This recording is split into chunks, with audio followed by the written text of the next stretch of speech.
Dr. APJ Abdul Kalam Ji, Honorable former President of India, Dr. C.H. Mohan Rao,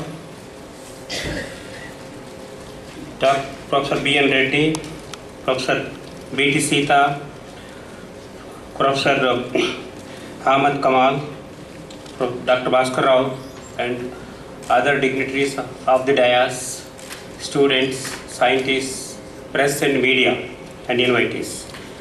First of all, I congratulate the AP Academy of Science and its partners for organizing very important seminar, which is very important on today's scenario. The declining interest in science, education, and research among students, reasons and remedies. Today, the best students are opting for engineering and medicine. The craze for engineering, medicine, and management courses are on the rise. Very few toppers preferably to join the university to study science subject. The holistic development of a country is possible only if it has a strong R&D background to support its infrastructure and industry. All the inventions that we have seen today were accomplished by those Einstein or C.V. Raman from basic science stream. No invention or application is possible without quality research, and that is done by basic science students from the disciplines of physics, chemistry, mathematics, and biology. Basic science research is directly linked to industry. Americans changed the syllabi of their basic sciences when they failed to put the spaceship into orbit in the first attempt. They realized that the flaw was in their syllabi of physics and mathematics and gave importance to basic sciences. It is a global phenomenon that best young brains are being attracted more towards technology education. Science and technology are complementary in nature and have to go together. Research in fundamental science adds an inevitable input to the advancement of technology. Similarly, technological advance helps research in fundamental science. The reason why best students are opting for engineering is quite quick and highly paid jobs. Even today, basic sciences are to offer much to unfold the unknown, unlimited mysteries of the universe. The world still expects new path-breaking ideas originating from intelligent young minds, not solely dependent upon new results from big missions from different parts of the world. The major funding is going to elite institutions like IITs, central universities, and national laboratories. And state universities are meagerly funded. The fact about overall research scenario in India is disturbing. In terms of quantity, world scientific research in India ranks 8th during 1980, 12th position in 1990, now it is around 20s. As per citation index, Indians rank is 0.12. How can this happen if all the adequately funded elite institutions and mega research institutions were doing well? Because in India, one of the significant contributors to research is state universities, which has now ceased to be so. State universities are downgraded institutions by the scientific elite of today. If this continues, the results could be more disastrous in future. What we are seeing is just the beginning of the end of the once flourishing Indian science. The role of university research is very important in the scenario of scientific research of the country. Research is not only based on the talent, but is also an attitude, aptitude, and state of mind.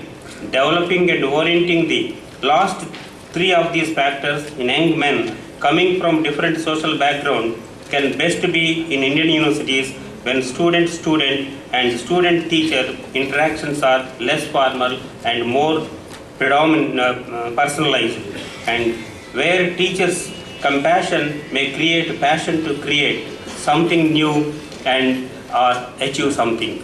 So the creation of young, motivated researchers for the future become the direct outcome of a model research orientation in the university. Universities are feeders for the major research institutions. The complaint from the mega research laboratories are that present day universities are not able to supply properly motivated and trained youth for research. The failure of the university is partly because we are not able to attract quality students to science education, and partly we have to blame the funding agencies where universities' share is meager. Another important reason is ban on faculty recruitment in universities for the last 15 years. Unless something drastic is done to improve the universities, even the best of the optimists will find hard to believe in the bright future of Indian scientific research. The direct beneficiaries of the universities are the national laboratories. Therefore, their support to the universities are expected. Universally, science is dying. University science is dying, not dead. It has to be revived with vigor and commitment in the interest of the nation. Let us rise now, or else it would be too late. It is the responsibility of the teachers to ignite the imagination in students and inculcate scientific temper among them. These students should be motivated at the school level. I should appreciate the efforts of AP Academy of Science and Jana Vijnana Vedika for their contribution in inspiring school children by organizing science exhibitions, etc. Even in developed countries also, teachers are struggling to inculcate interest in science among youngsters. Being a science teacher, I feel it is the onus on science teachers to bring back the waning interest in science among students. If this continues, we are not going to find good teachers in universities and scientists in national laboratories. We are trying our best to increase gross enrollment ratio in higher education, particularly in science. But out of total unemployed graduates, 22.3% are from pure sciences. This may be a reason why students avoid pure science programs after 12th class. So biggest challenge for India in the coming years will be revolutionarily improve both quality and quantity of scientific and scientists and researchers. This task cannot be done without structural reforms in university education. A country with knowledge-based economy will take global leadership in future. The heart of knowledge economy is progress in science research. The USA, Japan and China are marching forward in the field of scientific research. To encourage and inculcate research temper in youth, invite Nobel Prize winners, international and national famous scientists once in a year to the schools and colleges. We have to recognize and reward the young researchers and teachers. To encourage science research, government should identify 1,000 or 2,000 of students every year, provide enough funding for their education and early career research. Thanks to the 11th plan and 12th plan and the policy of the government, today we do not have resource crisis, it is the quality crisis now. We are unable to attract motivated and talented students for science. The attitude of the students should be important to achieve our goal. If India does not create research-based universities and colleges, if industry does not associate with colleges in their mission, the colleges will be providing mediocre graduates for too low for international standards. If industries could voluntarily contribute some of their profit to promoting the university research, the next decade will be an Indian decade, the Indian decade in higher education. Thank you very much for giving up.